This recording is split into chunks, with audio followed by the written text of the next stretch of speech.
अगर हम COPD chronic obstructive pulmonary disease के ट्रीटमेंट की बात करें तो सबसे ज़्यादा इस्तेमाल होने वाली ट्रीटमेंट जिसका फ़ायदा COPD के मरीज़ों में देखा गया है वो इन्हेलर्स का इस्तेमाल है।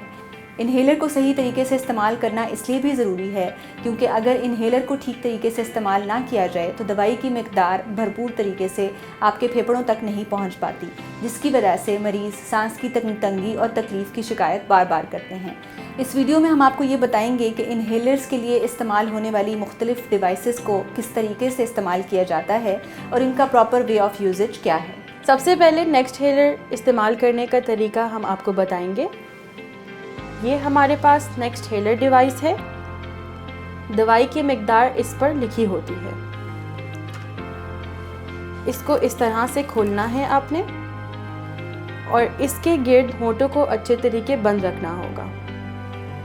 करना किस तरह है, पहले आपने एक लंबी सांस बाहर निकालनी है, जितनी देर तक आप सांस निकाल सकते हैं। होंठों को इसके गिर्द अच्छे तरीके से बंद रखें और एकदम लंबा गहरा सांस अंदर लें और सांस को रोक लें। इसको मुंह से बाहर निकाल लें आप और सांस रोक के रखें। 10 सेकंड तक सांस रोक के रखनी है और फिर आपने आराम से सांस लेते रहना है।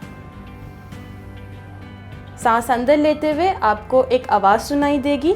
आवाज़ का मकसद ये होगा कि आपकी दवाई आपके फेफड़ों के निचले दर्जे तक पहुंच चुकी है। इस डिवाइस को हम एबल स्पेसर कहते हैं।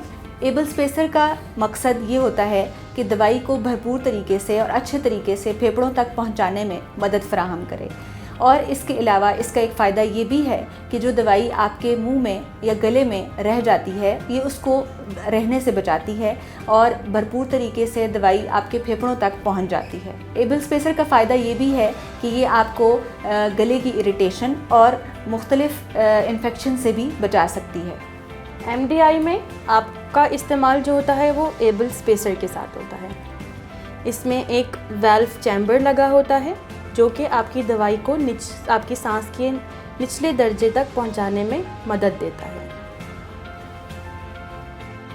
इन्हेलर का आपने इसको पहले हिलाना है। इसका ढक्कन उतारकर आपने इसके साथ इसको लगा देना है। इसको आपने होंठों के गिर्द अच्छे तरीके से बंद रखना है।